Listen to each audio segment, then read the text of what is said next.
Here are the codes for gsat 99, gsat 200, 300, and 500. Take note, gsat 99 is exclusive only for Gpinoy users. How to load Gpinoy? Type mobile number space code and send to gateway.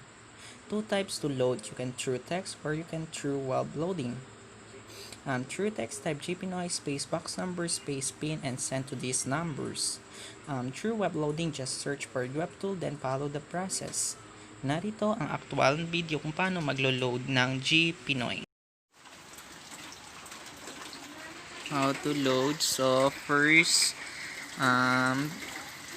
magre-request ng pin para sa ating lo-loadan na gsat. So type mobile your retailer's number,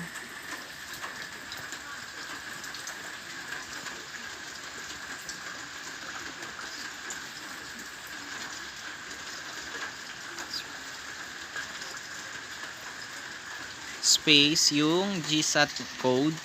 Yung gsat 99 is exclusive lamang para sa Gpinoy. Tapos yung gsat 200, gsat 300, and gsat 500, exclusive lang po yun sa gsat talaga, yung gsat HD, gsat 99. So isa-send natin ito sa 8724.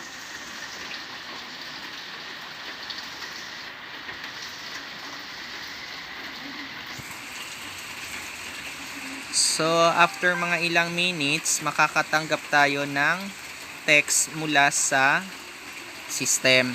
So, ito na.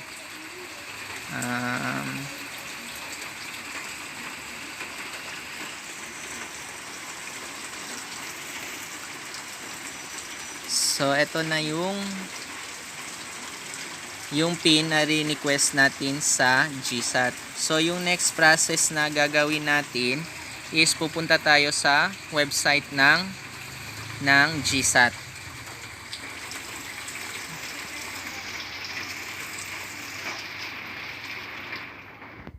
So ayan, ito na yung website ng gsat, yung igsat.asia.subscription box. So yung bubungad sa atin, ito wait lang ha. Yung bubungad sa atin, ito meron tayong nakikita dito na etong check subscription, tapos etong check subscription ng Gpinoy. So ito, pwede natin i-check yung box number ng customer sa atin kung binigay ba nilang Gpinoy or gsat, para sigurado lang. So ngayon, na tayo, Gpinoy. So kung maglo-load tayo, i-click lang natin tong Gpinoy. Ayan. So ayan, kahit hindi na natin tong i-click I'm not a robot, diretso na lang tayo sa box number ng customer. So wait lang.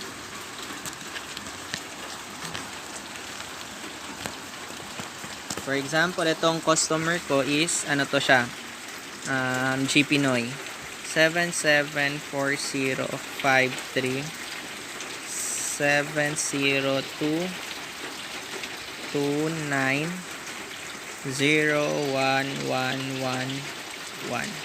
So, tapos kunin natin yung pin na binigay sa atin ng system.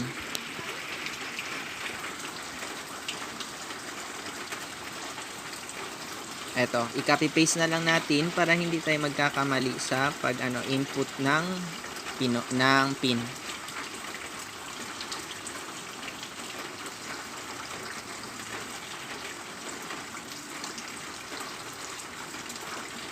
So, i-paste lang natin dito. Tapos i-copy natin yung number para i-check natin kung pumasok na ba yung load. So, mali.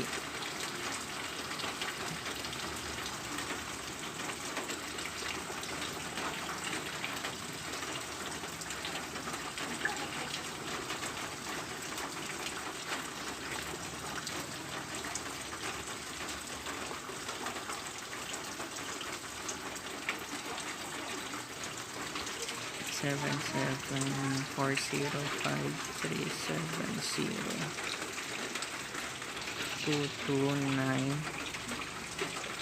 01234.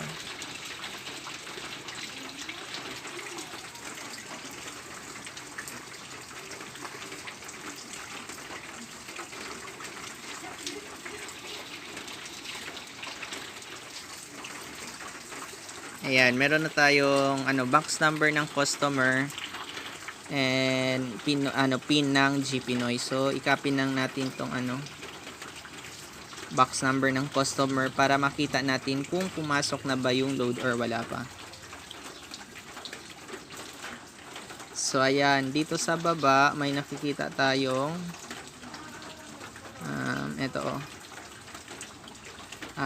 will be loaded to STB. So thank you. So ganyan. Pag ganyan, ibig sabihin i-check natin kung loaded na ba yung ni-register natin or hindi pa. So to check, i-click lang natin tong Gpinoy subscription. Tapos i-paste ilagay lang natin yung box number ng customer or yun. Same lang yung process paano mag-check sa sa Gpinoy pati sa gsat. Ilagay lang yung box number ng customer. So ayan. Makikita na natin na yung subscription starts from 2028 to wait lang. Subscriptions and ito. So, pag ganyan, ibig sabihin, loaded na po yung ni-register natin sa gsat.